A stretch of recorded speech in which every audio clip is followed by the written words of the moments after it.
সকল গণহত্যা, একই সঙ্গে আওয়ামী লীগের যে ঘোষিত লকডাউন কর্মসূচি ঘিরে নাশকতা, তার প্রতিবাদে মূলত ইসলামী ছাত্র শিবিরের কেন্দ্রীয়ভাবে এই বিক্ষোভ মিছিল চলছে। এবং এখানে রাজধানীর বিভিন্ন প্রান্ত থেকে ছাত্র শিবিরের নেতাকর্মীরা এসে যোগ দিয়েছেন। কিছুক্ষণ আগেই মূলত এই বিক্ষোভ মিছিল শুরু হয়েছে এবং এই মিছিলে মূলত অংশ নিয়েছেন কেন্দ্রীয় ছাত্র শিবিরে যারা দায়িত্বশীল পদে আছেন, বিশেষ করে সভাপতি, সাধারণ সম্পাদক থেকে শুরু করে অন্যান্য দায়িত্বশীল পদে যারা আছেন তারা। এবং তারা এই বিক্ষোভ মিছিলের একটি রুট নির্ধারণ করেছেন। এটি রাজধানীর বিভিন্ন গুরুত্বপূর্ণ পয়েন্ট ঘুরে এসে তারা শেষ করবেন ঢাকা বিশ্ববিদ্যালয়ের সন্ত্রাস বিরোধী রাজু ভাস্কর্য যে পদের সেখানে একটি সমাবেশ তারা করবেন এবং সেখান থেকে সন্ত্রাস বিরোধী একটি বার্তা তারা এখান থেকে দেবেন। আসসালামু আলাইকুম প্রিয় দর্শক, নতুন একটি নিউজে আপনাদেরকে স্বাগতম। দর্শক, আজকে আপনাদেরকে দেখাবো এমন একটি গুরুত্বপূর্ণ ভিডিও যে ভিডিওটি দেখলে রীতিমতো অবাক হবেন। দর্শক, আওয়ামী লীগের নাশকতা সৃষ্টির প্রতিবাদে ছাত্র শিবিরের বিক্ষোভ মিছিল শুরু হয়েছে। দর্শক, বিস্তারিত দেখতে পারবেন এই ভিডিওতে, তাই এক সেকেন্ডও না টেনে পুরো ভিডিওটি দেখবেন। চ্যানেলে নতুন হলে সাবস্ক্রাইব করে রাখবেন পরবর্তী আপডেট পাওয়ার জন্য। ভিডিওতে একটি লাইক করে দেখতে থাকুন সম্পূর্ণ ভিডিওটি। এই যে বিক্ষোভ মিছিলটি চলছে এটিকে মোট 14টি ভাগে ভাগ করে রাজধানীর বিভিন্ন গুরুত্বপূর্ণ সড়কের মোড়ে তারা অবস্থান নিয়ে সেখান থেকে তারা নাশকতা বিরোধী অবস্থান কর্মসূচি গ্রহণ করবেন। এবং এর আগেও আমরা দেখেছি এখানে মূলত যেহেতু ডাকসুর ভিপি সাদিক কায়েম আছেন, ডাকসুর জিএস ফরহাদ হোসেন আছেন, তারা একটু আগেও রান ফর জুলাই নামক আরও একটি প্রোগ্রামে অংশগ্রহণ করেছিলেন। সেখানকার যে বার্তা এবং এখনকার ছাত্র শিবিরের যে বিক্ষোভ মিছিলের যে বার্তা, সেটির মধ্যে আমরা অভিন্নতা লক্ষ্য করেছি। তারা বারবারই বলতে চাইছেন আসলে এই বিক্ষোভ মিছিল মূলত নিষিদ্ধ আওয়ামী লীগ কর্তৃক যে নাশকতা সৃষ্টির অভিযোগ তারা করছেন, সেই নাশকতার বিপরীতেই মূলত তাদের অবস্থান এবং এটি আজকে দিনভরই চলবে। এবং গতকাল রাতেও আমরা দেখেছি এই ঢাকার রাজপথে ছাত্র শিবিরের ব্যানারে খণ্ড খণ্ড হয়ে বিভিন্ন স্থানে তারা অনুষ্ঠান করেছেন, কার্যক্রম পরিচালনা করেছেন।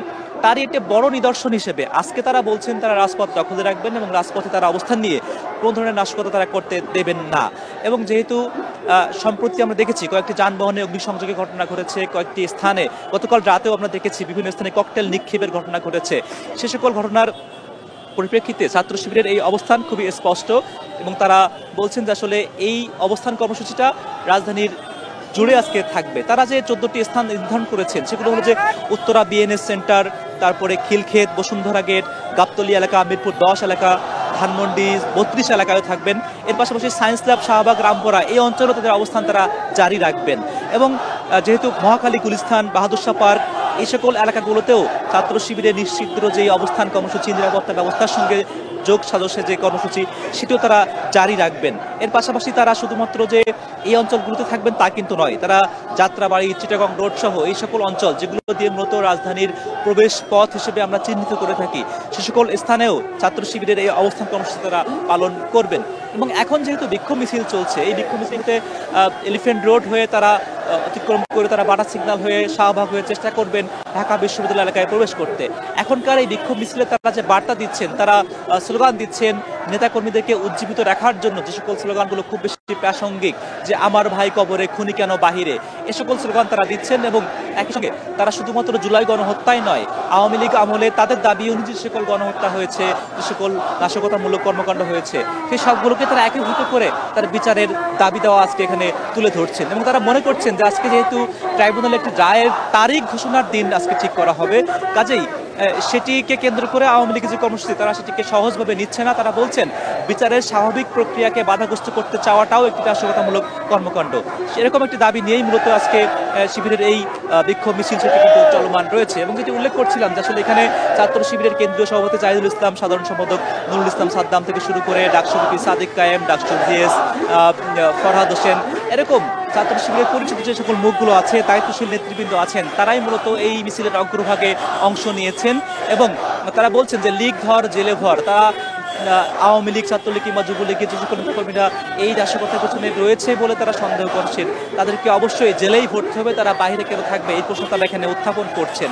একই সঙ্গে তারা বলছেন যে আসলে যে সকল জুলাই গণহত্যায় যে সকল ছাত্র জনতার প্রাণ হারিয়েছেন, তাদের যে প্রাণ বিয়োগ, তার সঙ্গে আওয়ামী লীগের যে ঘোষিত লকডাউন কর্মসূচি, এদিকে সাংঘর্ষিক অবস্থানে তারা দেখতে চাইছেন। এবং জুলাই পরবর্তী বাংলাদেশে তারা আসলে এমন কর্মসূচিকে একেবারেই মনে করছেন যে আসলে হতে দেওয়া উচিত নয়। সেই অনুচিত জায়গার যুক্তি তুলে ধরে তারা আজকের এই বিক্ষোভ মিছিল চলমান রেখেছেন। এবং আমরা দেখছিলাম যে আসলে এই বিক্ষোভ মিছিলে রাজধানীর বিভিন্ন এলাকা থেকে, বিভিন্ন ইউনিট থেকে, বিভিন্ন জনশক্তি নিয়ে, মিছিল নিয়ে, স্লোগান দিয়ে তারা আজকের এই বিক্ষোভ মিছিলে একাত্মতা পোষণ করছেন এবং একীভূত হয়ে এই বিক্ষোভ মিছিল চলমান রেখেছেন। এই মুহূর্তে আসলে এলিফ্যান্ট রোড এলাকায় তারা কিছুক্ষণের জন্য যাত্রা বিরতি দিচ্ছেন। বিক্ষোভ মিছিল এই মুহূর্তে কিছুটা স্থবিরতা লক্ষ্য করছি।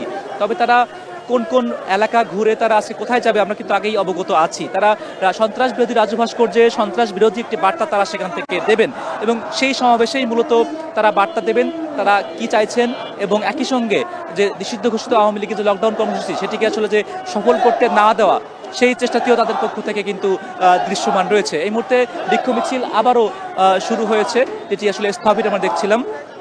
এবং এই মিছিলের শুরুতেই ইসলামী ছাত্র শিবিরের সভাপতি জাহিদুল ইসলাম থেকে শুরু করে সাধারণ সম্পাদক নুরুল ইসলাম সাদ্দাম তারাই মূলত মিছিলের অগ্রভাগে এটিকে নেতৃত্ব দিচ্ছেন এবং তারও আগে মূলত এই সড়কের যানবাহন নিয়ন্ত্রণ বা এই সংক্রান্ত বিষয়গুলো, নিরাপত্তাগুলো নিশ্চিত করছেন ছাত্র শিবিরেরই আরেকটি অংশ, যারা মূলত বাইকের মাধ্যমে তারা সামনের অংশকে নিয়ন্ত্রণ করছেন এবং তারপরেই মূলত এই মিছিলের শুরু।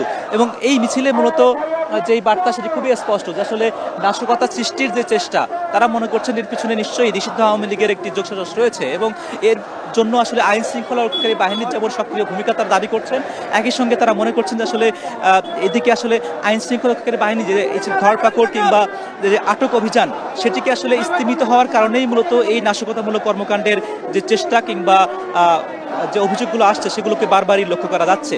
কাজেই তারা বলছেন যে লীগকে ধরতে হবে এবং জেলে ভরতে হবে, এটির মাধ্যমেই মূলত এই সকল নাশকতামূলক কর্মকাণ্ডকে নিয়ন্ত্রণ করার যেই বিষয় সেটি আসলে খুব বেশি সহজতর হবে তাদের জন্য। এবং এই বিক্ষোভ মিছিল এই মুহূর্তে তারা সায়েন্স ল্যাব এলাকা থেকে টার্ন করে তারা এই মুহূর্তে ঢাকা বিশ্ববিদ্যালয় অভিমুখে যে যাওয়ার যে কথা ছিল সেটি তারা চলমান রেখেছেন। এবং একটা আগেও দেখছিলাম যে বাসে করে স্লোগান দিতে দিতে যে ইসলামী ছাত্র শিবির জিন্দাবাদ জিন্দাবাদ এমন স্লোগান দিয়ে তারা মূলত এই মিছিলে অংশ নিয়ে তারা এখানে এসেছেন এবং তারা আজকে সবাই মিলে একই সুরে একই স্লোগানে এক হয়ে তারা এই মিছিলটিকে চলমান রেখেছেন। এবং এই মিছিলের যে বিক্ষোভ, যেটিকে তারা বলছেন বিক্ষোভ মিছিল, সেই বিক্ষুব্ধ হওয়া সেটিও কিন্তু তাদের স্লোগানে সেটির প্রতীয়মান হচ্ছে।